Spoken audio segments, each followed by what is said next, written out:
Hello everyone. पिछले lecture में हमने डिस्कस किया था पावर सीरीज और पावर सीरीज से जुड़े हुए कुछ टॉपिक जैसे कि radius of convergence and circle of convergence, और उनकी हमने कुछ एक्सरसाइज मतलब प्रॉब्लम डिस्कस की थी। उनके बारे में भी हमने अच्छे से सीखा था। आशा है कि आपको वो सारी चीज़ें क्लियर होगी। आज हम एक नए टॉपिक को करने वाले हैं जिसे आप पहले भी परिचित होंगे। उसे कहते हैं कॉन्फॉर्मल मैपिंग। तो हम कॉम्प्लेक्स एनालिसिस में एक पर्टिकुलर टाइप का टॉपिक होता है कॉन्फॉर्मल मैपिंग। तो वो होती क्या है उसके बारे में हम डिस्कस करते हैं। तो सबसे पहले उसकी डेफिनेशन लिखेंगे हम कॉन्फॉर्मल मैपिंग की। ओके गाइस, तो देखते हैं कि कॉन्फॉर्मल मैपिंग जो है उसकी डेफिनेशन क्या कहती है। कुछ अजम्पशन करते हैं हम। सबसे पहले मान लेते हैं कि लेट अंडर द ट्रांसफॉर्मेशन एक मैपिंग है, जैसे कि हम लिखते थे W equal to f of z, उसी तरह से। ठीक है, यहाँ पर कॉम्प्लेक्स मैपिंग है। तो U जो है वो एक्स वाई का फंक्शन है और V भी एक्स वाई का फंक्शन है। वही कोची रीमान वाला कि W equal to f of z equal to u plus iota v लिखते थे, वही वाली चीज़ है। राइट। द पॉइंट P कोई एक पॉइंट है x not comma y not of the z plane का कोई पॉइंट है इज मैप्ड। इस मैपिंग के थ्रू ये मैप्ड किया जा रहा है into the point P dash u not comma y v not. ठीक है, नाउ ऑफ द पॉइंट जो है ये डब्ल्यू प्लेन का पॉइंट है। And let the curves C1 and C2 intersecting at P। इस P बिंदु पर ये जो कर्व C1 C2 है वो P बिंदु पर किसी Z0 पॉइंट पर, ठीक है, इंटरसेक्ट कर रही है। अभी इसको हम ज्योमेट्रिकली भी देखेंगे, एक बार डेफिनेशन देख लेते हैं। Be mapped respectively into the curve gamma 1 and gamma 2। मतलब जो C1 है, जेड प्लेन में ये कर्व C1 थी, W प्लेन में ये कर्व गामा 1 हो जाती है, जेड प्लेन में ये कर्व C2 थी और W प्लेन में ये गामा 2 हो जाती। तो यहाँ पर ये C1 C2 जो इंटरसेक्टिंग पॉइंट था इन दोनों का वो P है, और जो W प्लेन में गामा 1 और गामा 2 का जो इंटरसेक्टिंग पॉइंट है वो P डैश है, ये बोला जा रहा है। ठीक है, if the transformation is such that, अगर आपकी ट्रांसफॉर्मेशन इस तरह की है, ठीक है, transformation is such that the angle की जो एंगल है, angle at P between C1 and C2, जो C1 और C2 के बीच का एंगल है जेड प्लेन में, वही angle is equal to the angle at P dash. ठीक है, मतलब अगर जेड प्लेन में दो कर्व्स के बीच का एंगल P पर जो था वो अगर वही रहता है, इक्वल टू बोला है, equal to the angle at P dash पर भी वही पॉइंट रहता है अगर, तो क्या बोलेंगे हम, between gamma 1 and gamma 2 both in magnitude and sense. ये सबसे बड़ी बात है। मैग्नीट्यूड मतलब जितना था, ठीक है, मैग्नीट्यूड का मतलब है उसका परिमाण जितना था, जैसे 60 डिग्री 90 डिग्री 40 डिग्री 45 डिग्री उतना ही रहे। एंड सेंस जैसे कि अगर एंटी क्लॉकवाइज डायरेक्शन में था तो उसका एंगल भी एंटी क्लॉकवाइज डायरेक्शन में ही होना चाहिए, और अगर क्लॉकवाइज डायरेक्शन में था तो क्लॉकवाइज ही होना चाहिए। सेंस चेंज नहीं होनी चाहिए और मैग्नीट्यूड भी वही होनी चाहिए। तो इस तरह की मैपिंग को देन द ट्रांसफॉर्मेशन और mapping is said to be conformal at z not. ठीक है, तो ये जो मैपिंग है हमारी वो जेड नॉट पर कॉन्फॉर्मल कहलाएगी। ठीक है, we also said that the transformation is isogonal. Okay, isogonal कब बोलेंगे हम, we also said that the transformation is isogonal if preserves, ठीक है, ये सुरक्षित रखे, preserve the magnitude of the angle. ठीक है, मतलब एंगल का मैग्नीट्यूड वही रहे but not necessarily the sense वही रहे कोई ज़रूरी नहीं है। इसका मतलब ये है कि हम कॉन्फॉर्मल उस मैपिंग को बोलेंगे कि जिसमें एंगल का मैग्नीट्यूड भी वही रहे और डायरेक्शन भी वही रहे जो पहले थी। और आइसोगोनल किसे बोलेंगे, इसमें सिर्फ मैग्नीट्यूड वही रहना चाहिए, सेंस का कोई यहाँ पे मतलब नहीं है। मतलब अगर आपकी कोई पहले आप जब नाप रहे थे उसको, तो वो अगर क्लॉकवाइज थी तो बाद में अगर एंटी क्लॉकवाइज भी हो जाती है तो कोई फ़र्क नहीं पड़ता। यहाँ पे बोला गया है but not necessarily the sense. ठीक है बात। तो ये हमारी ट्रांसफॉर्मेशन की डेफिनेशन क्लियर हो गई कि कॉन्फॉर्मल और आइसोगोनल ट्रांसफॉर्मेशन हम कब और किसे बोलेंगे। अब थोड़ा सा ज्योमेट्रिकली देख लेते हैं। राइट, ठीक है। ओके गाइस, तो देखिएगा जो अभी अभी हमने थ्योरेटिकली देखा है उसको हम ज्योमेट्रिकली भी देखते हैं कि हमने एक जेड प्लेन लिया है। जेड प्लेन में हमने एक पॉइंट बोला था कि P x not comma y not है जिसे हम जेड नॉट बोल रहे हैं। यहाँ पर कर्व C1 है और कर्व C2 है और उनका इंटरसेक्टिंग पॉइंट जो है वो P है। ठीक है, यहाँ पर इन दोनों का जो एंगल है वो अल्फ़ा, इन दोनों के कर्व के बीच में एंगल, और इसका सेंस है एंटी क्लॉकवाइज। ठीक है, इसकी जो मैपिंग है, इस कर्व की जो मैप है वो W प्लेन में इसको मैप्ड किया जा रहा है।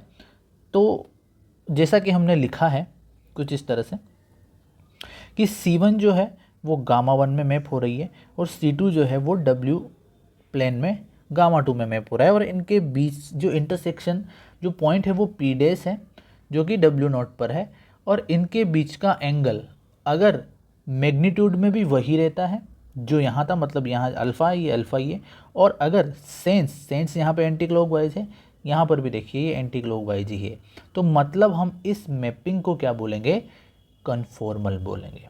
Is that clear guys? अब आपको एकदम वो जो थ्योरी हमने अभी अभी ऊपर पढ़ी है ये वाली, ये एकदम से क्लियर हो गई होगी कि कन्फॉर्मल मैपिंग जो है वो क्या होती है और किसे कहा जाता है। क्लियर है बात? अब हम देखते हैं the necessary condition for conformal mapping. Clear बात? नेसेसरी कंडीशन देखेंगे कन्फॉर्मल मैपिंग के लिए और सफिशिएंट भी देखेंगे। ठीक है, तो पहले देखते हैं हम sufficient condition for map W equals to f of z to represent a conformal mapping कब रिप्रेजेंट करेगा, इसके लिए सफिशिएंट कंडीशन देखते हैं। ओके गाइस, तो देखते हैं कि sufficient condition for W equals to f of z to represent a conformal mapping, ये कब रिप्रेजेंट करेगा कन्फॉर्मल मैपिंग को। तो लेट एफ ऑफ जेड एक ऐसा फंक्शन लेते हैं जो कि एनालिटिक है। ठीक है, be an analytic function of z, z का कोई एनालिटिक फंक्शन है इन किसी डोमेन डी के अंदर of the z plane, and the let, और अगर let f dash z is not equal to 0 है इन डी में, इस पर्टिकुलर डोमेन के अंदर एफ का जो डिफ्रेंशिएशन हम करेंगे वो किसी भी पॉइंट पे 0 नहीं होना चाहिए। ठीक है, then the mapping W equal to f of z is conformal. ठीक है, अगर मतलब कोई फंक्शन आपका एनालिटिक है और उसका डिफ्रेंशिएशन कहीं पर भी उस रीजन के अंदर 0 नहीं है, तो वो जो मैपिंग है वो क्या होगी, यस, कॉन्फॉर्मल होगी। ठीक है, तो अब हम इसे प्रूफ करते हैं, देखिएगा इसका proof.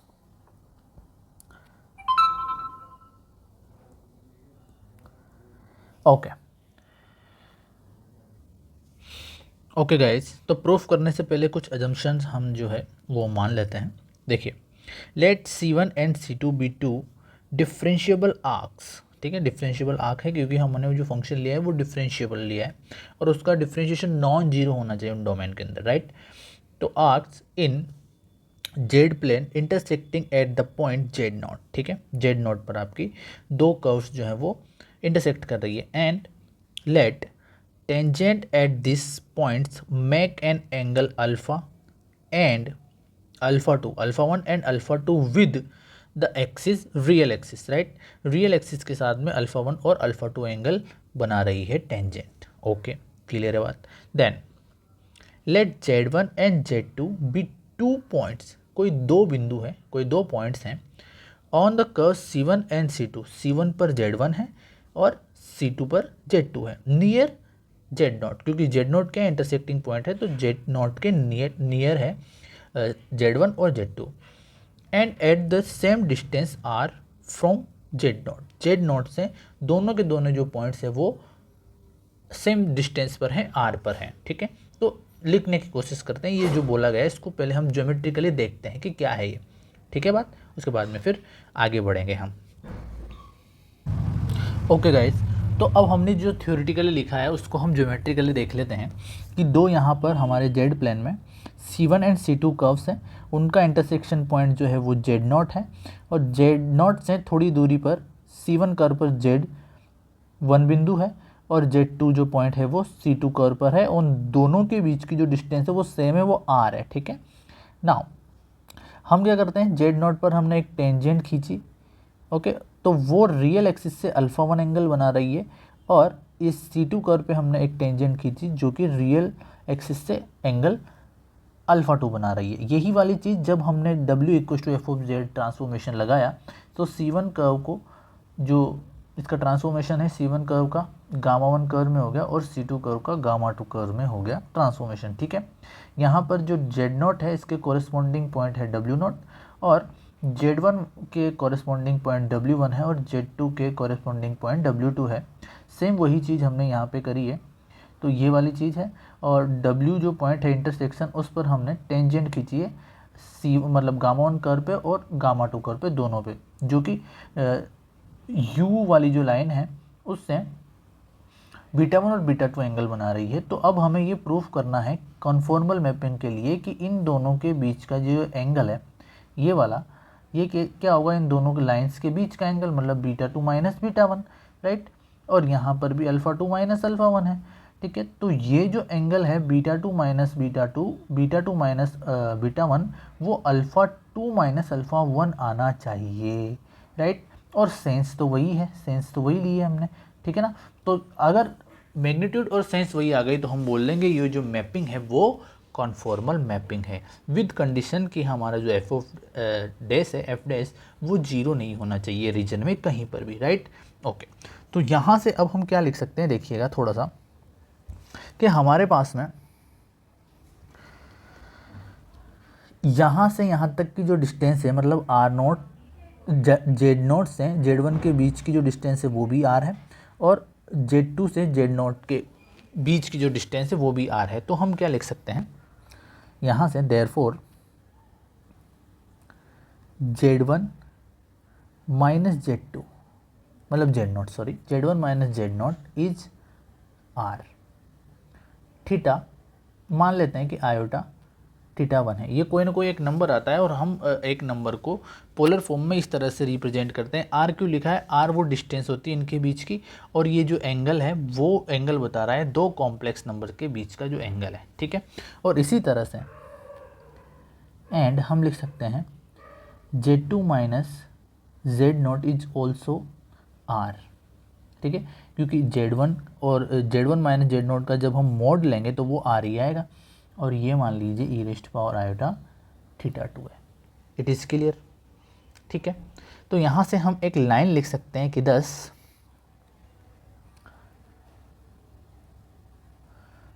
Theta 1 tends to alpha 1 and theta 2 tends to alpha 2 as R tends to 0। R tends to 0 का मतलब क्या है कि अगर ये जो हमने इसके पास में पॉइंट लिए हैं Z1 Z2, ये अगर Z ही बन जाए तो आपका जो थीटा 1 है वो अल्फ़ा 1 बन जाएगा और जो अल्फ़ा 2 है वो थीटा 2 बन जाएगा, ठीक है बात, ठीक है ना। तो यहाँ तक क्लियर होगा। अब इसकी जो हमने कुछ चीज़ें लिखी है इनको हमने लिखा नहीं है, एजम्पशन नहीं करी है, तो इनको हम लिख लेते हैं। ओके, तो हम कुछ सपोज कर लेते हैं, मान लेते हैं यहाँ पे कि suppose that Z0 correspond to the point W0 in the W plane and Z1 Z2 are correspond to the point W1 and W2 which describe the curves gamma 1 and gamma 2 पर ये डिस्क्राइब है, ठीक है। Okay, now अब हम क्या लिख सकते हैं, जैसा कि हमने W यहाँ पे लिखा है दिस Z1 माइनस Z0, तो यहाँ पे भी डिस्टेंस तो वही होगी, राइट ना। तो मान लेते हैं कि माना हमारे पास कुछ चेंजेस हो गए हैं कि late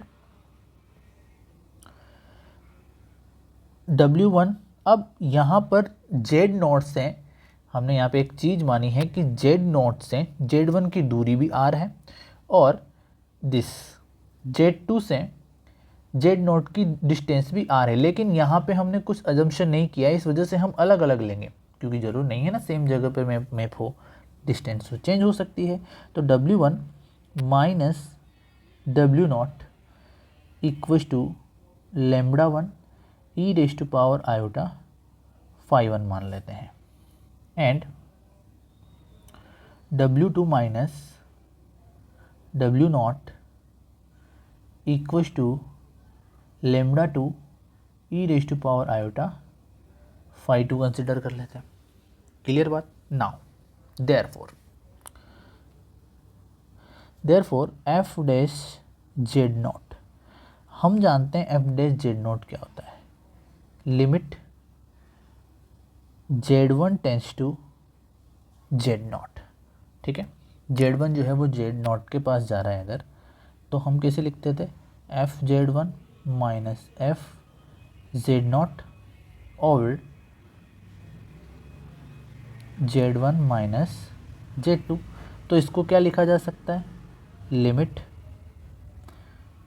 Z1 tense to Z0, और इसको लिखा जा सकता है W1 minus W0 over Z1 minus Z0 not Z2, ठीक है। ये हमने क्यों लिखा, क्योंकि W इक्वल टू क्या है, f ऑफ Z है। तो जैसे ही आप Z1 रखोगे आपको W1 मिलेगा, जैसे ही आप Z की जगह पे Z0 रखोगे आपको W0 मिलेगा, ठीक है। तो ये वाली चीज़ हम लिख सकते हैं।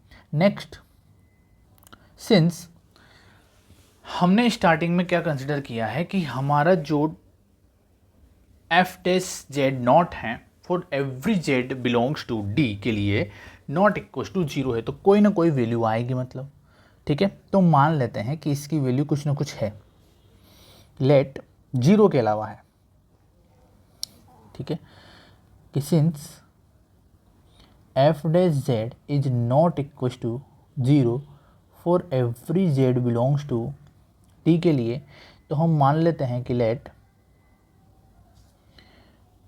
एफ डैश Z0 की समथिंग कुछ वैल्यू है जो कि लेमडा ई रेस्ट पावर आयोटा फाई है, मान ली हमने, ठीक है। तो इसको इसकी जगह पर रख देते हैं। तो नाउ लेमडा ई रेस्ट पावर आयोटा फाई बराबर क्या हो जाएगा, लिमिट, अब देखिए Z1 जब Z0 के पास जा रहा है, यहाँ से अगर हम लिखें कि Z1 Z0 के पास जा रहा है, तो इसका मतलब क्या है कि R 0 को जा रहा है, इसका मतलब तो यही हुआ R 0 को जा रहा है। Z1 W1 माइनस W0 को क्या लिख सकते हैं हम, lambda 1 e rest power iota phi 1, lambda 1 e rest power iota phi 1 लिख लीजिए। और इसको क्या लिख सकते हैं, Z1 माइनस Z0 को R e rest power iota theta 1 लिख सकते हैं, हाँ या ना, ठीक है। ओके, देन लेमडा ई रेस्ट पावर आयोटा फाई 1 या फाई इक्वल टू लिमिट क्या हो जाएगा, ये lambda 1 over R e rest power iota common आ गया, phi 1 minus theta 1, isn't it, सही है बिल्कुल, ओके। तो फाइनली अपने पास क्या मिलेगा कि अगर हम यहाँ से देखें तो रियल पार्ट के साथ में कंपैरिजन करते हैं और इमेजिनरी पार्ट का इमेजिनरी पार्ट के साथ कंपैरिजन करते हैं, तो यहाँ से हमें मिलेगा कि lambda equal to limit lambda 1 over R, हाँ या ना, जो कि क्या मिल गया हमें, अगर हम यहाँ पे देखें कि हमने ये एफ डैश जेड ये माना है, ठीक है, तो इसका मोड एग्जैक्टली लेमडा ही आएगा, बात आ रही है ना समझ में।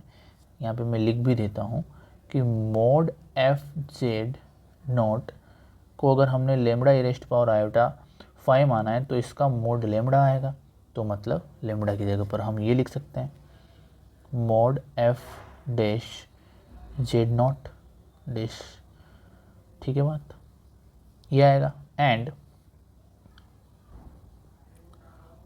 Limit e raise to power iota theta है, तो e raise to power iota theta equals to five, तो ये लिख सकते हैं ना e raise to power iota five, sorry not, इधर लिमिट नहीं आएगी, e raise to power iota theta equals to limit e raise to power iota five 1 minus theta 1, clear है बात, ओके। तो हो गया ना अपना काम, देखो तो यहाँ से हम क्या लिख सकते हैं कि लिमिट, क्योंकि ई पे कोई लिमिट नहीं है राइट, लिमिट कहाँ है फाइव 1 थीटा 1 पर, तो five 1 minus theta 1 equal to five, और इसका मतलब क्या है, इसका मतलब है that is beta 1 minus alpha 1 equal to 5। देखो देखो ध्यान से देखिए लिखा कहाँ से। ये हमने यहाँ से लिखा है जब हमने एक लाइन लिखी थी और वो लाइन कुछ इस तरह से थी, ये रही। देखो जब r 0 को जाएगा, जब r टेंस टू 0 को जाएगा तो थीटा 1 अल्फ़ा 1 को जाएगा और थीटा 2 अल्फ़ा 2 को जाएगा। तो वही तो लिखा हमने, देखो इधर जब r 0 को जाएगा तो थीटा 1 अल्फ़ा 1 को जाएगा तो फाई 1 भी कहाँ जाएगा, बीटा 1 को जाएगा। सही है ना बात। और बीटा 1 क्या है, इस अल्फ़ा 1 के कोरिस्पॉन्डिंग एक एंगल है, सिंपल सी बात है। तो ये आ गया। तो यहाँ से बीटा की वैल्यू निकल गई अपनी।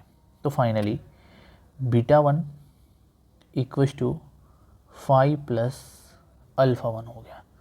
सही है बात। Okay, similarly we can easily show that, इसी तरह से हम लिख सकते हैं, similarly we can easily show. Okay, तो हमें क्या मिला यहाँ से, बीटा 1 मिल गया और बीटा 2 मिल गया। तो फाइनली हमें C1 और C2 के बीच का एंगल अभी तक नहीं मिला है, ठीक है। तो वो निकालने की कोशिश हम करते हैं। ओके, यहाँ से हम ये चीज़ फाइंड कर सकते हैं। तो कुछ चीज़ लिखनी होगी हमें यहाँ पे। ओके गाइस, तो देखिए हम लिख सकते हैं कि thus we see that the arcs gamma 1 and gamma 2 have definite tangent at W naught, making angle this theta 1 plus 5, मतलब sorry alpha 1 plus 5 and alpha 2 plus 5 with the real axis. ठीक है, रियल एक्सिस के साथ वो beta 1 और beta 2 angle बना रही है। लेकिन समझ रहे बात को आप, बीटा 1 और बीटा 2 एंगल बना रही है, लेकिन हमारे पास बीटा 1 और बीटा 2 की वैल्यू आ गई अल्फ़ा 1 प्लस 5 एंड बीटा 2 की वैल्यू आ गई अल्फ़ा 2 प्लस 5। तो यही तो है with the real axis of W plane, therefore angle between gamma 1 and gamma 2 at W not is beta 1 minus beta 2। और ये है क्या एग्जैक्टली, बीटा 1 और बीटा 2 की वैल्यू रख देते हैं। तो beta 1 minus beta 2 equal to, beta 1 की वैल्यू क्या है, alpha 1 plus 5 minus alpha 2 minus 5। तो 5 से 5 कैंसिल, तो अल्फ़ा 1 माइनस अल्फ़ा 2 एंगल आ गया। और यही तो एंगल C1 और C2 के बीच है, राइट। तो beta 1 minus beta 2 equal to alpha 1 minus alpha 2। तो हम यहाँ से आराम से लिख सकते हैं कि C1 और C2 के बीच में जो एंगल था हमने यहाँ पे बनाया था वो क्या है, वो अल्फ़ा 1 माइनस अल्फ़ा 2 ही तो है। देखिए अल्फ़ा 1 माइनस अल्फ़ा 2 है, सिंपली यहाँ पर भी वही है। तो हम डायरेक्टली यहाँ से लिख सकते हैं अपना रिजल्ट कि यहाँ पर मैग्नीट्यूड में कोई चेंजेस हुए ही नहीं हैं, और सेंस तो वैसे भी चेंज नहीं हुई है। तो क्या लिखेंगे हम, देखिएगा। ओके, तो इससे हम लिख सकते हैं कि hence the arcs gamma 1 and gamma 2 cut at the same angle as the arc C1 and C2। ठीक है, जैसे C1 और C2 कट कर रही है उसी एंगल पर गामा और गामा 2 भी कट कर रही है। Also the angle between gamma 1 and gamma 2 has the same sense. ठीक है, सेम सेंस है as the angle between C1 और C2 कर्व के बीच में जो सेंस है वही उसका मैग्नीट्यूड है और वही सेंस है। So the transformation is conformal guys. Okay, so the transformation is conformal. ठीक है, तो किसी भी मैप के कन्फॉर्मल होने के लिए सफिशिएंट कंडीशन इतनी है कि जिस भी रीजन में फंक्शन आपका डिफाइन है वो उस रीजन में उसका डेरिवेटिव जो है वो नॉन जीरो होगा, तो वो फंक्शन क्या होगा, कन्फॉर्मल होगा। क्लियर बात। अब नेक्स्ट वीडियो में हम नेसेसरी कंडीशन करेंगे, तब तक के लिए आप इसको रिवाइज करिए। बहुत बहुत धन्यवाद, थैंक यू।